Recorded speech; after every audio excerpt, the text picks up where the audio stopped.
Magandang umaga po. Ako si Binibining Casey Naila Enriquez at ako po ay manghihingi ng panayam ngayong araw. Maaari niyo po bang ipakilala ang inyong sarili? Magandang umaga din sa iyo, Binibining Casey. Ako po si Binibining Maria Daniela Isagil Reyes, 19 years old at taga Caloocan City. Ayan. Maaari po ba namin malaman ang inyong relihiyon?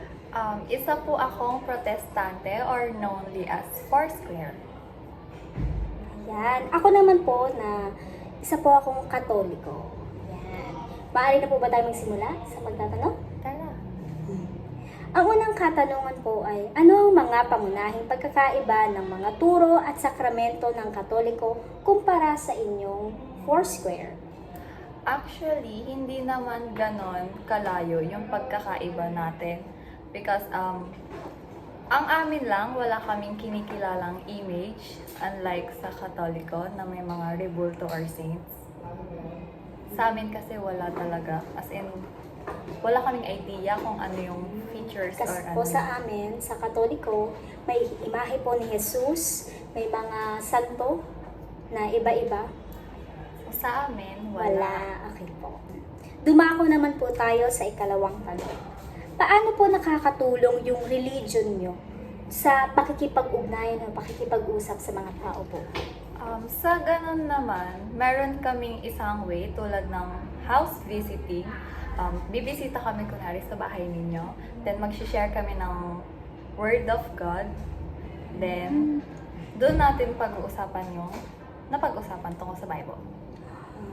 Kasi po sa Katoliko, ang ginagawa po namin is kapag magpapadasal po, kunyari sa mga 40th day ng kamatayan, nagpapadasal po sa Katoliko. So doon po namin napapag-usapan yung sa aming religion, pag-communicate po namin. Ayan. Follow-up question lang po.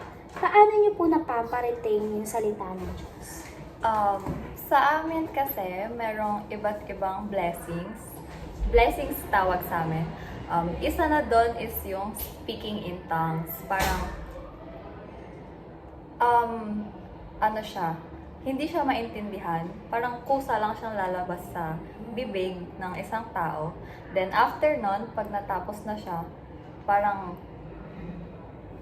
aano sa'yo na matatranslate mo yon in words talaga na maiintindihan ng tao na message yun galing kay God. So, nababasbasan po kayo Yes. sa tuwing sinasabi po nila yun. Yan. Kami po kasi mga Katoliko, pag nagsisimba po kami tuwing linggo, doon po kami nakakaramdam ng magandang blessing. At doon po namin napapasalamatan si God. Ayan. Dumako naman po tayo sa ikatlong tanong. Ano kaya ang mga sakramento ng inyong relihiyon? Sabi mo kanina, same lang sa Katoliko, pero una is yung binyag. The way na binyagan kami is buong katawan. Buong katawan ilulubog sa pool, unlike sa Katoliko na ulo lang. Next is yung communion. Kayo, if every Sunday kayo naggaganon, kami naman ng mga protestante is every first Sunday of the month. Tapos, unlike din sa inyo, meron kaming juice na nagsisilbing dugo. Then, tinapay as body.